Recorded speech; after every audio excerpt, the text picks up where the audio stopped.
Assalamu alaikum, bienvenue sur Vérité Din. On pense souvent que les religions sont totalement séparées, sans aucun point commun.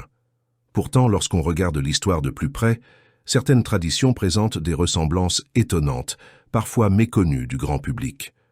Aujourd'hui, nous allons parler d'un courant peu connu du judaïsme, le karaïsme, et voir pourquoi certains de ces aspects rappellent fortement l'islam, notamment dans la manière de comprendre la religion et de pratiquer la prière.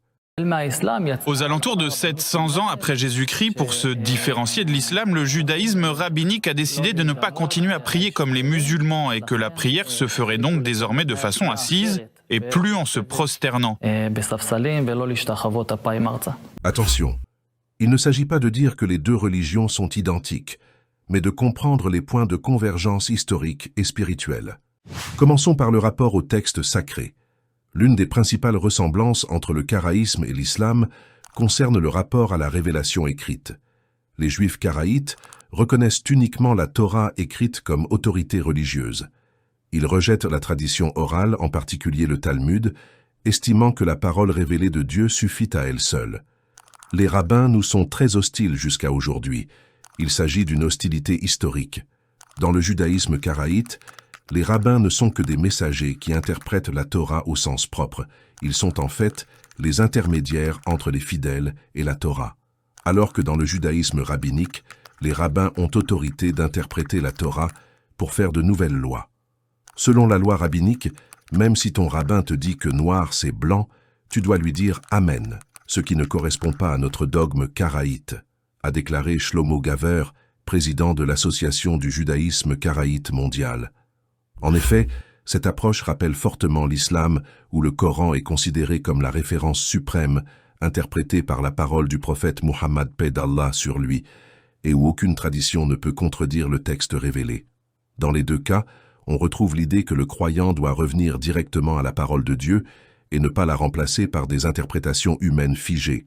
Une autre ressemblance importante est la responsabilité personnelle du croyant. Dans le karaïsme, chaque fidèle est encouragé à lire, réfléchir et comprendre les Écritures par lui-même, sans dépendre entièrement d'une autorité religieuse centrale. Cette idée fait écho à un principe fondamental en islam.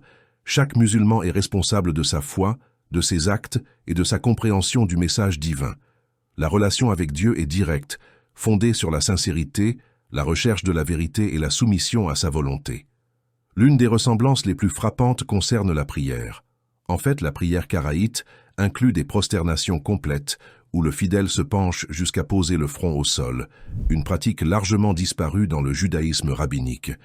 Ce geste est très proche du soujoud en islam, qui symbolise l'humilité totale, la soumission et la reconnaissance de la grandeur de Dieu. Les karaïtes accordent également une grande importance à la pureté rituelle, à la concentration et au respect du cadre de la prière, des valeurs centrales dans la pratique musulmane. En résumé, bien qu'ils partagent certaines ressemblances profondes, le karaïsme et l'islam restent deux religions distinctes, avec des croyances théologiques différentes. Pour le musulman, ces ressemblances nous rappellent une chose essentielle.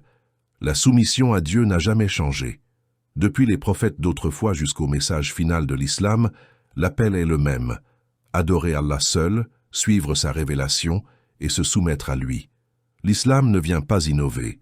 Il vient préserver, corriger et parachever ce message en établissant un cadre clair à travers le Coran et la Sunna authentique. Ainsi, ces convergences ne renforcent pas une confusion entre les religions, mais au contraire la conviction musulmane que la soumission à Dieu a toujours été le cœur de la foi. Et aujourd'hui plus que jamais, le message reste le même, revenir à l'adoration pure, sincère et conforme à la révélation. Merci pour votre temps. Assalamu alaikum.